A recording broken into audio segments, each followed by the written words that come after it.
ಎಲ್ಲರಿಗೂ ನಮಸ್ಕಾರ. ಹೇಗಿದ್ದೀರಾ? ಇವತ್ತು ನಾವು ದೇವಿಯ ಇನ್ನೊಂದು ಕಥೆನ ನೋಡ್ತಿದ್ದೀವಿ. ಏನು ದೇವಿಯ ಕಥೆ? ಯಾರೇ ದೇವಿ? ಬನ್ನಿ ಕೇಳೋಣ. ತಾರಕಾಸುರ ಎಂಬ ಅಸುರನು ಬ್ರಹ್ಮದೇವನಿಂದ ವರ ಪಡೆದಿರುತ್ತಾನೆ.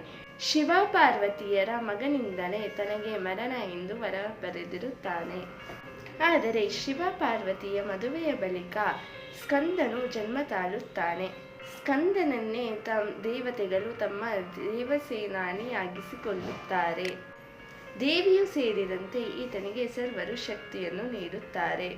ಸ್ಕಂದನು ದೇವಸೇನಾ ಜೊತೆಗೆ ತಾರಕಾಸುರನನ್ನು ಘೋರ ಯುದ್ಧದಲ್ಲಿ ಕೊಂದು ಮರಳುತ್ತಾನೆ. ಹೀಗೆ ಜಗತ್ ಕಲ್ಯಾಣಕರನಾದ ಸ್ಕಂದನನ್ನು ಎತ್ತುಕೊಟ್ಟು ಈಕೆ ಸ್ಕಂದ ಮಾತೆ ಎನಿಸಿಕೊಳ್ಳುತ್ತಾಳೆ.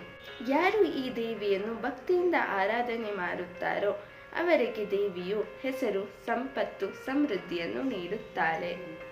ಯಾ ದೇವಿ ಸರ್ವಭೂತೇಷು ಮಾ ಸ್ಕಂದಮಾತರೂಪೇಣ ಸಂಸ್ಥಿತಃ ನಮಸ್ತಸ್ಯೈ ನಮಸ್ತಸ್ಯೈ ನಮಸ್ತಸ್ಯೈ ನಮೋ ನಮಃ.